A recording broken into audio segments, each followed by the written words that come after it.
evening, cult members, and welcome to Pop Culture Cult. I'm Sean. I'm Janice. And welcome to our review reaction to the first episode of the new version of The Stand.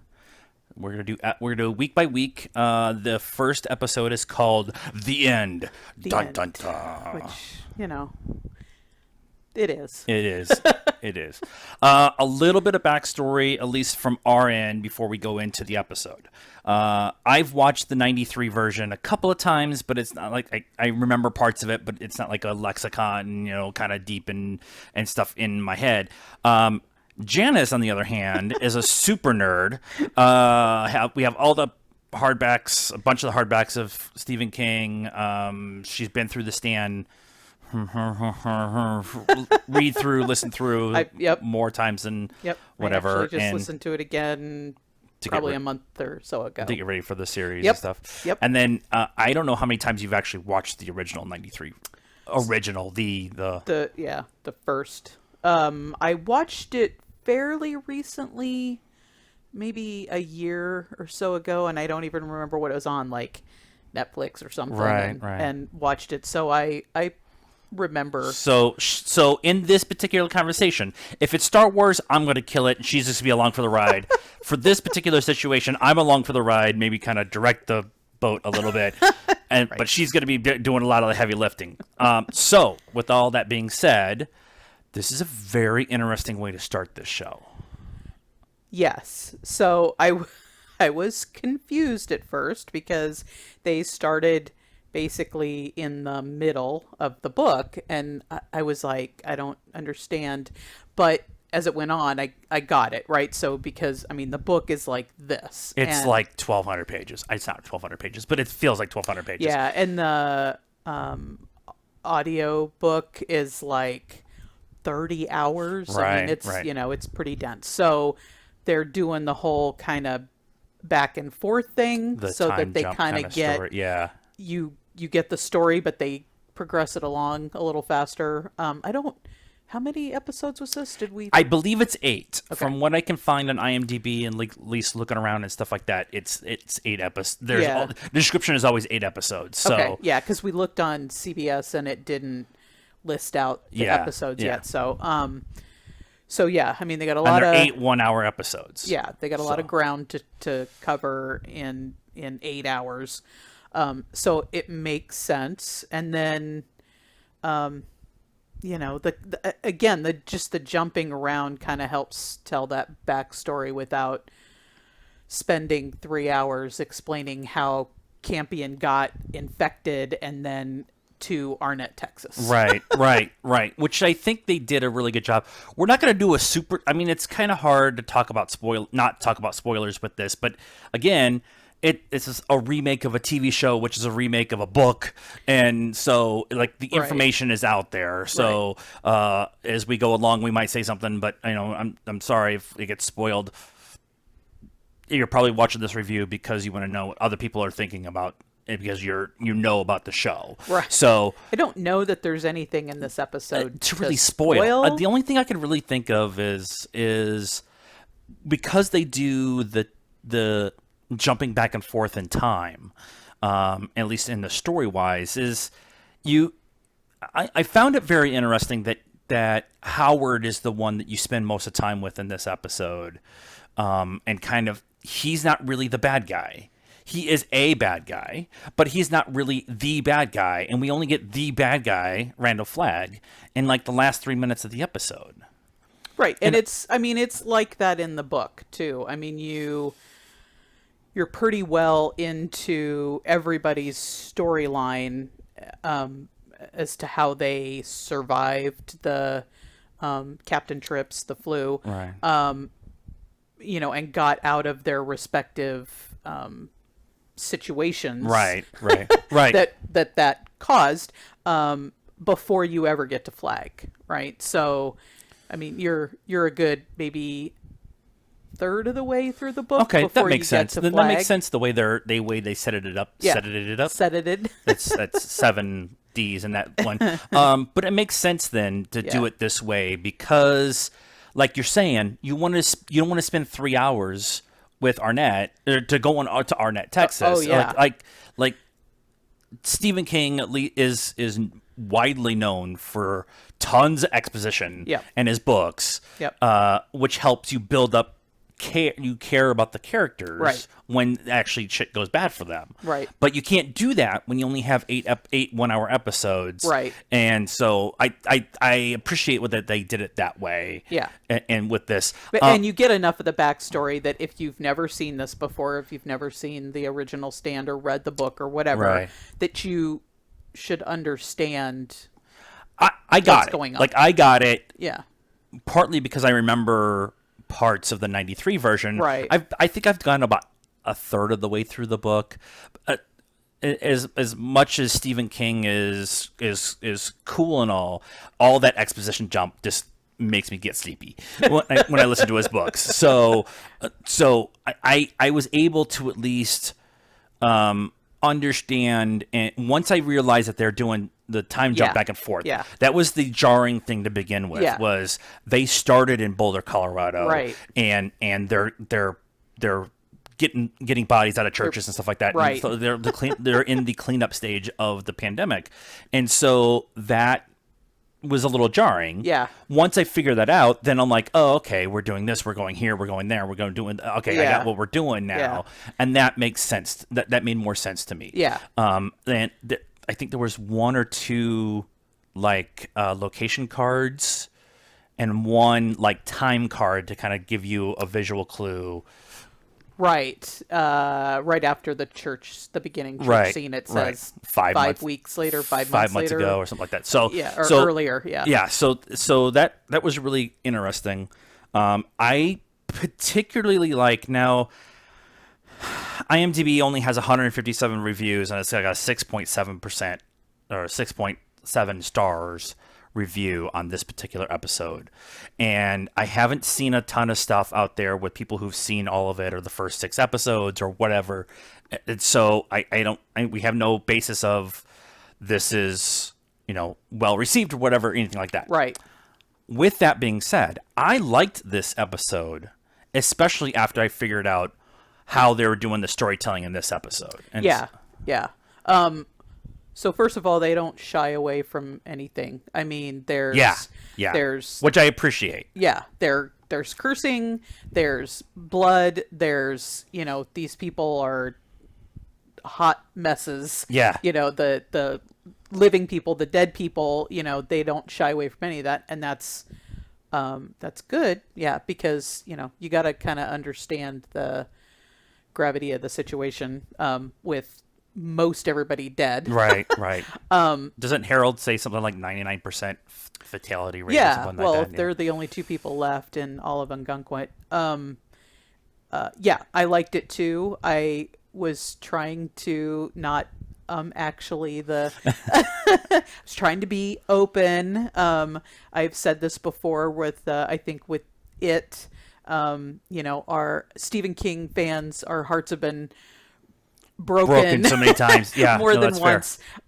And then it happened again with the Dark Tower. So I try to, but I liked it too. There was enough kind of verbatim stuff from the book to kind of give you that connection. Right.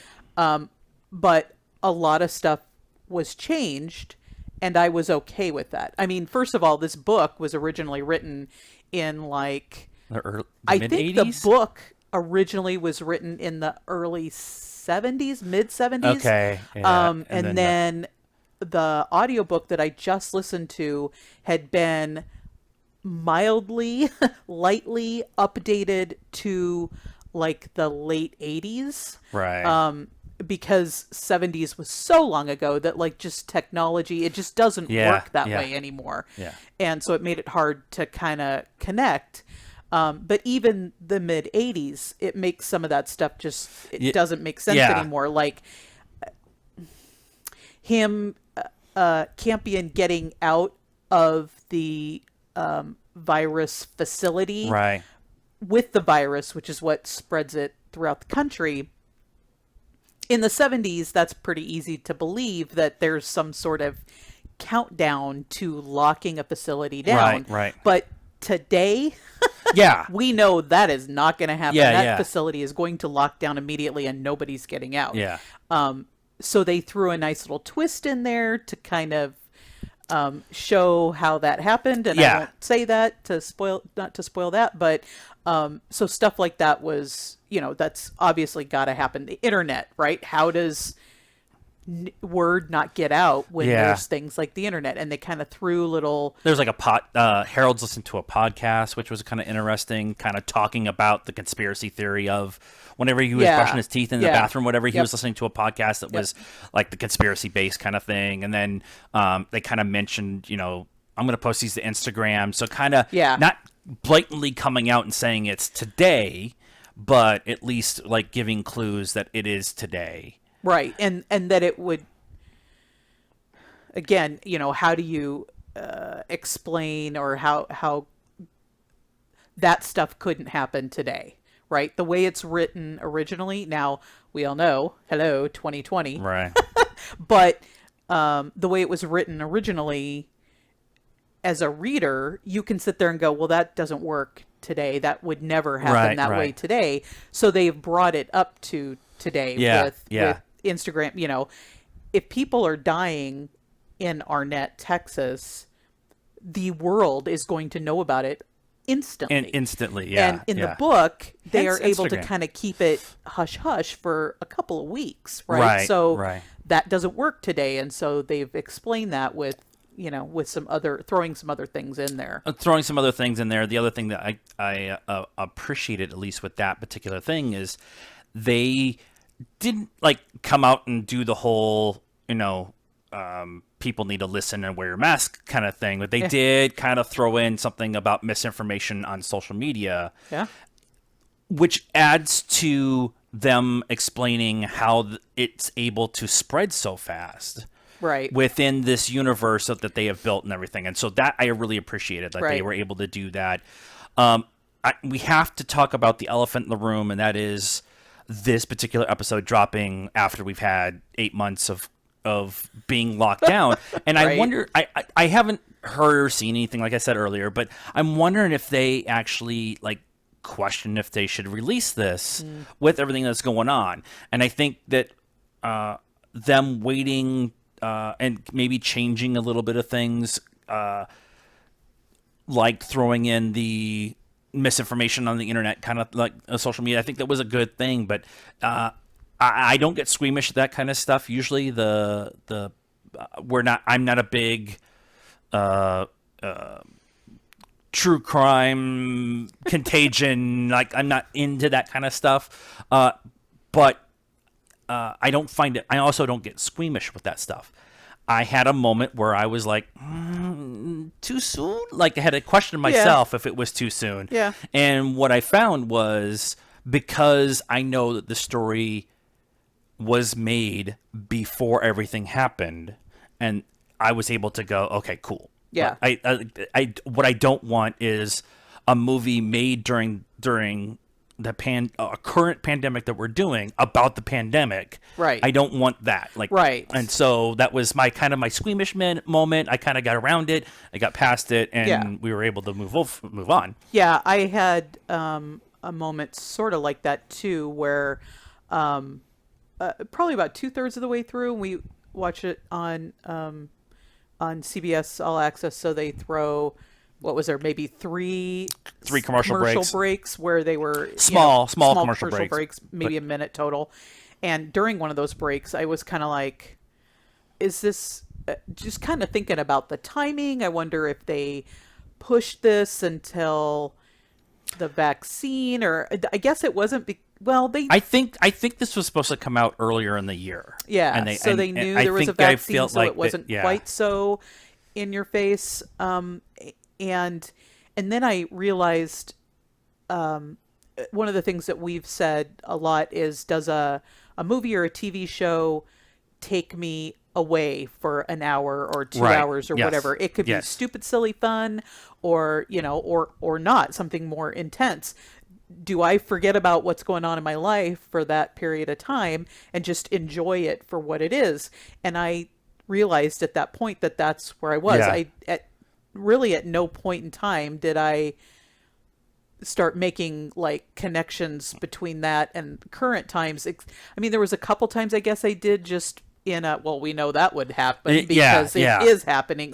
Like you said, the whole conspiracy theory stuff, we know that happens because it's happening now. But there was no point where I was like squeamish or too soon. Right. So, a couple more things before we get out of here, at least for this episode. It's Josh Boone is the main showrunner. He directed this episode. A lot of showrunners direct the first episode to kind of give it a tone. Yep. I thought he did a really good job with framing and lighting and getting good performances out of the actors. That's that's if you've watched a bunch of our other stuff, like cinematography is a big part for me and everything. The score's really kind of cool. It's ominous when it needs to be ominous. It's kind of hopeful when it's supposed to be hopeful. Like that kind of stuff is going on. Yep. The performances are really cool. Specifically, the guy who plays Harold, he has that appropriate amount of awkwardness. He comes across a very Norman Batesy kind of. But again, they brought him up to today. Comparing him to the Harold from the original show, they brought him up to today so that he's not. He would almost be like pedophile-ish, or I mean, he was super creepy from where he is in the book and stuff.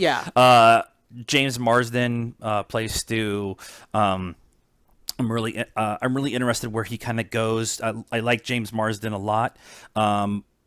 He was able to kind of switch back and forth from being the ex-military guy, even though he was only in for a year, to the kind of just, he lived in Arnett, Texas, hanging out with his buddies. So he was able to kind of go from one to the other and kind of thing. He's kind of heart and soul of the story going forward. Stu is, and so that kind of thing. The little cut scenes with Abigail and Randall Flagg, and like those were kind of really well done. Disoriented when those particular scenes happen because they're supposed to be, because it's a dream sequence, right? That kind of like they did a really good job of kind of tying that all together and stuff. And so I thought that was really and good. They did throw some Easter eggs in there for the diehard Stephen King fans. One specifically, cop car ran into an antique store where Harold goes and gets the manual typewriter.